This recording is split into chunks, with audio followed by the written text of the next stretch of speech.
What's up, everybody? My name is Ohara, and today we're gonna talk about the man, the myth, the legend, Red Hair Shanks, and his purpose in the story of One Piece. I think it's pretty fair to say that Shanks is one of the most liked and wildly celebrated characters in the entirety of the One Piece story. In all 6 popularity polls that were conducted until today, Shanks always easily placed within at least the top 15. To put this into perspective, on average, Shanks is more popular than Usopp, Brook, or even Frankie, all of which have been an active part of the story for hundreds of chapters. Shanks, meanwhile, is mentioned in less than 30 chapters and appears in less than 15. 15 chapters out of roughly 1,000. Let that sink in for a moment. However, despite his lack of screen time, it's relatively easy to see what makes Shanks so fascinating. Oda portrays the Yonko as a charismatic leader that, despite his goofy and oftentimes easygoing nature, is respected and feared throughout the world and is one of the most influential players there. At the same time, the quite rare occasions his name is dropped and the even rarer appearances he actually has shroud his character in a sense of mystery and uncertainty. This extremely appealing character design has led to countless theories over Shanks' true role in the story. Is he actually a celestial dragon? Will he die at the hands of Blackbeard? Or will he ultimately turn out to be the main villain of the story after all? What will this mysterious and legendary pirate that we've known since the very first chapter of the story actually be doing in the end? In this video, we will answer all of these questions. Because if you look closely enough at how Oda is placing Shanks in the story, it becomes clear that the Yonko is presented as something that you could call the secret guardian of the One Piece world. This can be seen in his strikingly pacifistic nature, his unique and inherent goodness among the Yonko, as well as in his undeniable ties to Nordic mythology and lore. Once we'll have looked at these 3 factors, at the end of this video, we'll be able to see clearly what role Shanks actually plays in the story. So grab yourself some coffee, because we have to talk about赤髪のシャンクス. When you hear the word pacifist, the first thing you probably think about in the context of One Piece are the PACIFIST created by Dr. Vegapunk. However, when we look at the definition of pacifism, it becomes relatively clear that something went horribly wrong with the world government's naming scheme here. Because a pacifist, per definition, is a person who believes that unnecessary war and violence are unjustifiable. Not exactly fitting when you look at whatever this is. Now with Shanks, on the other hand, this is a completely different story. He is a true pacifist that tries to avoid unnecessary conflict and violence if in any way possible. This is even acknowledged by the gorosei, who state that he's not the type of person that would see chaos and disorder. However, that of course does not mean that Shanks does not enjoy some friendly sparring here and then, as he clearly does with Mihawk or against the whitebeard pirates as a rookie on Roger's ship.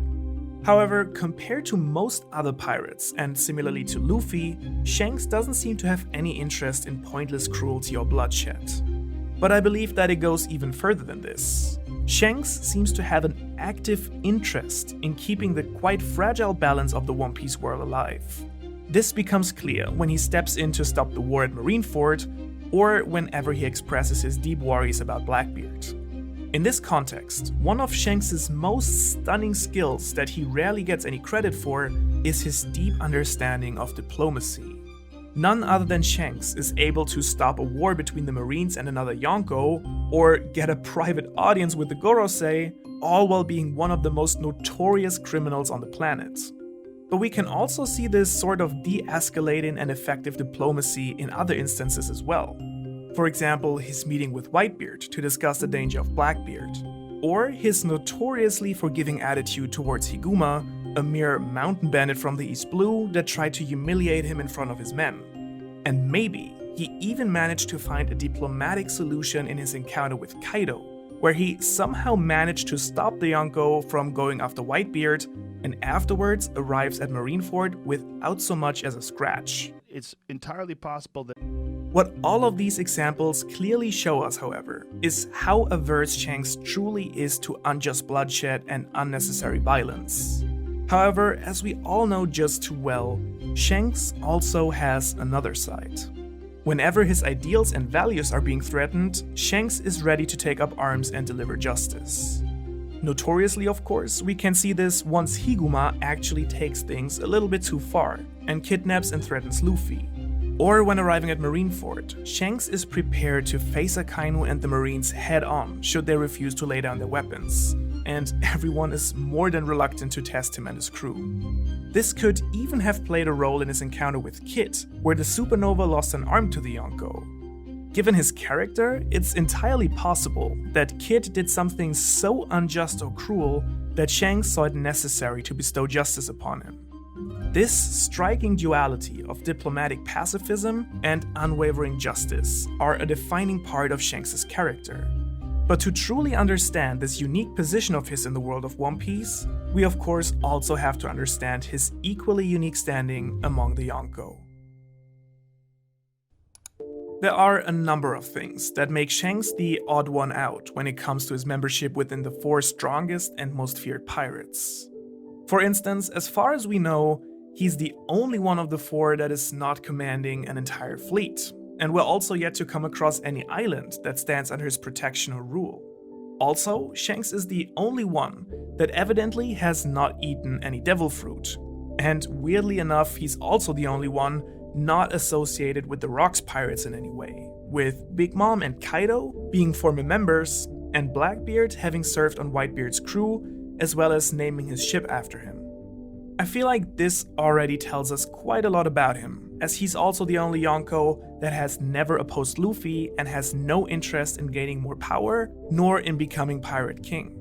In more than just one way, it doesn't take a lot of deep analysis to come to the conclusion that Shanks is the only emperor that can be considered to be quote-unquote good at this point in the story. He was the one inspiring Luffy to become a pirate and setting out to sea, believing that he will be the one to change the world one day for the better. His attempts to keep Blackbeard and Kaido at bay suggest to us that Shanks sees himself as a sort of counterweight to the other Yonko to maintain stability in the world. Using his power and staying true to his theme of war and justice, Shanks works to protect the world by ensuring a stability and balance between all the forces at work there. Whether he does so to even the way for Luffy, or to follow some other objective, we'll have to wait and see. However, Oda might have left us a couple of major hints towards what Shanks' storyline is moving towards, and these hints can be found in the close connection that he has to Nordic mythology. In Nordic mythology, there exists the legend of Tyr, the god of war and justice, that once ruled over the other gods before Odin. When the giant wolf Fenrir, son of Loki, was prophesied to kill Odin, the gods took him to Asgard and attempted to bind and control him. Fenrir, however, whom they told it would be a mere test of his strength, would only permit them to put the chains on him if one of them were to be willing to put his arm between his fangs as insurance. Now, none of the gods were willing to do so, except for Tyr, who strode forward and placed his arm in the wolf's mouth. Once Fenrir had actually realized that he could not escape, he bit off Tyr's arm, who thus managed to uphold justice and order at the same time. Does this sound familiar yet? However, the similarities do not end here. Shanks and Tyr both are renowned for their swordsmanship, their sense of justice, as well as their red hair. And not for nothing does Shanks sail on a Viking ship. I think it's pretty likely that Oda has borrowed at least some inspiration for Shanks' character from this Nordic god. And interestingly enough, Tyr has been prophesied to be killed by Grummer at Ragnarok, the great battle to end the era of the gods. Grummer is a huge hellhound, often depicted with 3 heads. And I think you know where I'm going with this, but Blackbeard and Shanks have long been set up to clash at some point in the future, and there simply are so many striking similarities here. Shanks was the first one to take Blackbeard very seriously very early on.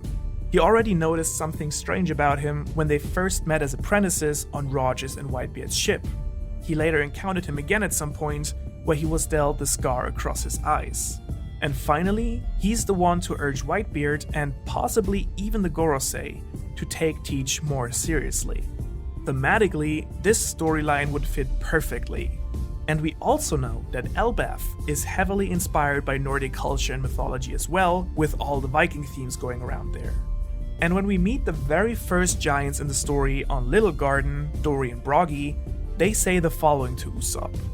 When there's a dispute and neither side will yield, the god of elbaf decides the matter. Our god protects the one who's right and lets him live. Could Shanks possibly not only be inspired by the god of war and justice, but actually be considered a true god by the people of elbaf?